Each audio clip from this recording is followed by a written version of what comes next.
some of the most endangered people in our community are seniors.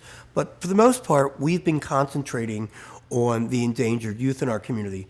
And being the kind of community we are, age had just disappeared. Nobody was caring about those people who were 62, 65, or above. Well, the issue today is some of those people who gave us community centers, health centers, took care of gay youth, they're now seniors. Remember, this was 1969, 45 years ago. I was 18 at the time. I'm now 62.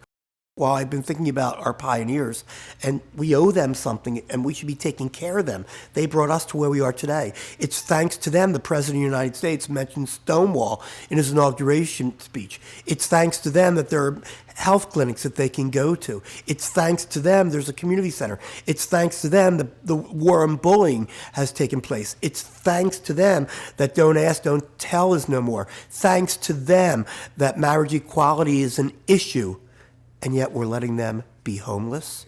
I think that experiencing discrimination in housing situations, whether it be an apartment situation or a senior facility, is significant. If one has, I mean, as an LGBT person,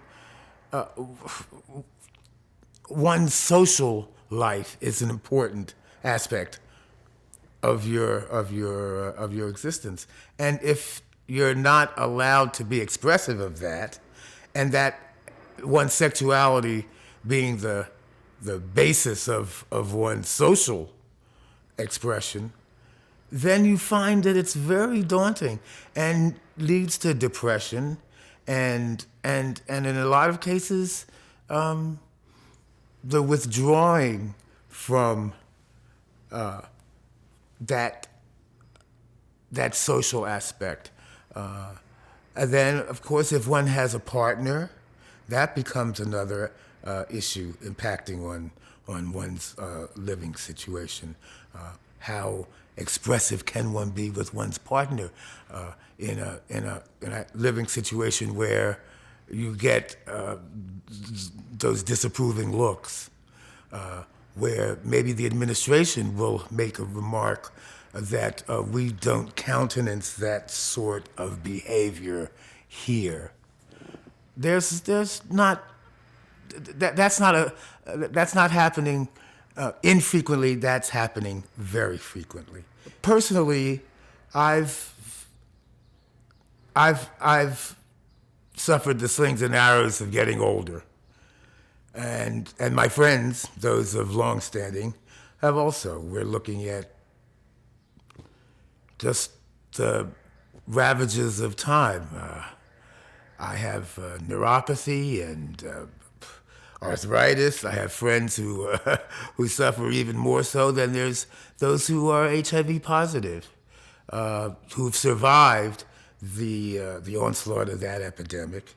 And fortunately, it's manageable, but as one gets older, and there are many, you find that it's less easy to manage financially. We fought the fight, and it's tiring.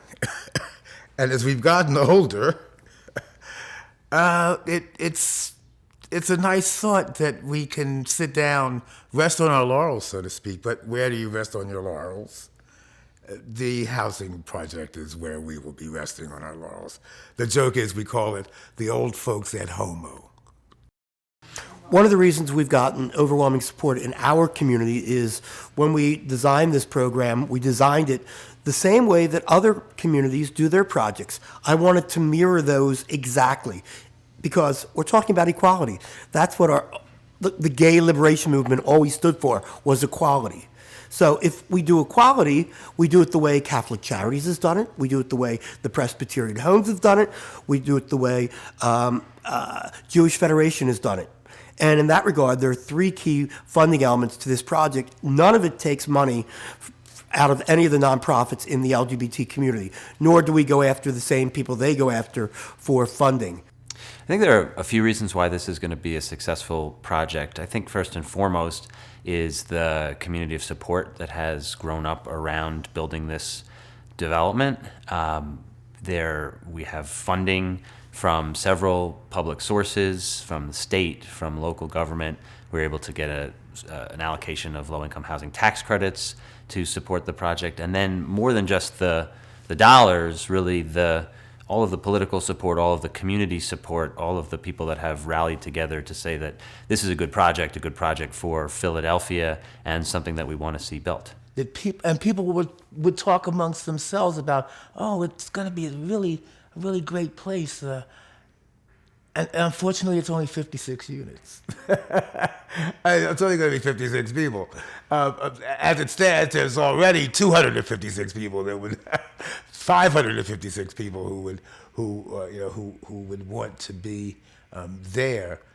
And I think that it's only right that we be given some due reward for our efforts. And if the LGBT housing project, as it's envisioned by Mark Siegel and the members of the Dr. Magnus Hirschfield Fund, it will be the crowning glory of a fight well fought. I think it's if you're going to run the marathon, you're going to have to get a laurel wreath at the end, and I think that's what that represents to a lot of us.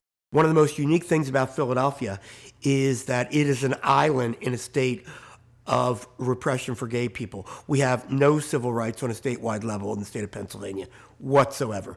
Whereas in Philadelphia, we have probably the most progressive laws dealing with the LGBT community, all the way from non-discrimination to inclusive non-discrimination, all the way to domestic partners registry where you can be married. And our mayors in Philadelphia, all of which have done marriage ceremonies with the LGBT community.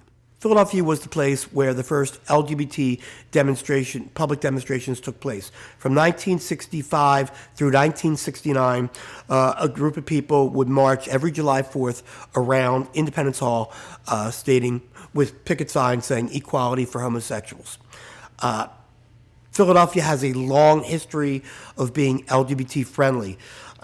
In 1973, we started a campaign in Philadelphia basically to educate all Philadelphians on the LGBT community and to basically work with the city to make it a better city. I really think what is unique about the John C. Anderson LGBT-friendly development is Philadelphia, and the fact that maybe in LA or maybe somewhere else, it's just a thing. The building was just a thing that happened, and there was some support for it. But in my sense here is the support for the building is from the top down, from the mayor, from the former governor, from all of the political leadership in the city. Really, the amount of people behind this project, I think, has got to be unparalleled from anywhere else. And I think that the real testament to that is how far we are on the project.